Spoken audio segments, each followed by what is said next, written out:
آقا کریم رؤوف الرحیم صلی اللہ تعالی علیہ وسلم کے پیارے دیوانوں، وجاءت سکرۃ الموت بالحق، تو آ گئی موت کی سختی حق کے ساتھ۔ کل نفس ذائقۃ الموت، ہر نفس کو موت کا مزہ چکھنا ہے، آئے ہے جانا ہے۔ کئی ایسے واقعات ہمیں ملتے ہیں جن کی چھوٹی چھوٹی باتوں پر پکڑ ہو گئی۔ اسی طرح کا ایک واقعہ ہمیں ملتا ہے، پیارے آقا صلی اللہ علیہ وسلم کے پیارے دیوانوں، ایک لڑکی کا انتقال ہوا۔ اس لڑکی کو دفنا دیا گیا۔ اس کو جب دفنایا جا رہا تھا، اس کا بھائی بھی اس کے ساتھ تھا اور دفنانے میں ان کی مدد کر رہا تھا۔ اسی بیچ میں اس لڑکے کی ایک پیسے کی تھیلی اس قبر میں گر جاتی ہے، اور قبر میں گرنے کے بعد وہ سوچتا ہے کہ میں لوں، لیکن پھر یہ سوچتا ہے کہ یہ میری بہن ہے، اور جب میں پیسے کی تھیلی لینے قبر میں اتروں گا تو لوگ کیا سوچیں گے؟ لوگ کہیں گے دیکھو اس کو قبر میں تک اتر رہا ہے۔ تو قبر کو اس نے دفنانے دیا، اس کو بند کرنے دیا قبر کو، اور وہاں سے چلا گیا۔ پھر سارے لوگ جب چلے گئے اپنے گھروں کو، تو وہ واپس آیا۔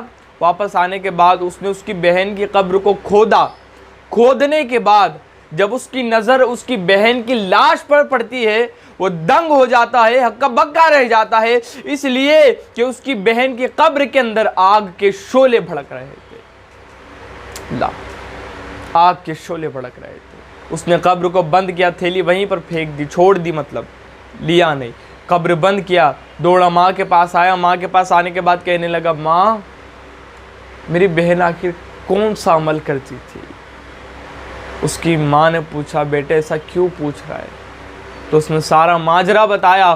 تو اس کی ماں نے کہا، بیٹے تیری بہن نماز میں سستی کرتی تھی اور نماز کو تاخیر سے پڑھتی تھی۔ پیارے آقا علیہ السلام کے پیارے دیوانوں، نماز قضا نہیں کرتی تھی۔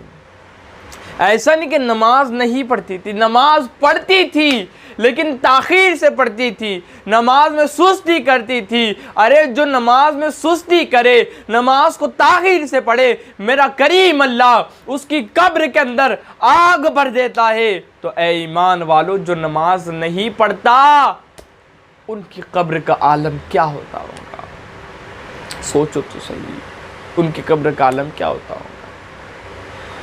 اس لیے نماز کی پابندی کرو، اور کسی بھی نیکی کو چھوٹی مت جانو، اور کسی گناہ کو بھی چھوٹا نہ جانو، اس لیے کہ جس نیکی پر اللہ رب العزت کو پیار آ گیا، جو نیکی اللہ کو پسند آ گئی، اور اللہ نے اس نیکی کے سبب آپ کی بخشش و مغفرت کر کے آپ کو جنت عطا کر دی، وہی نیکی تمہاری سب سے بڑی نیکی ہے۔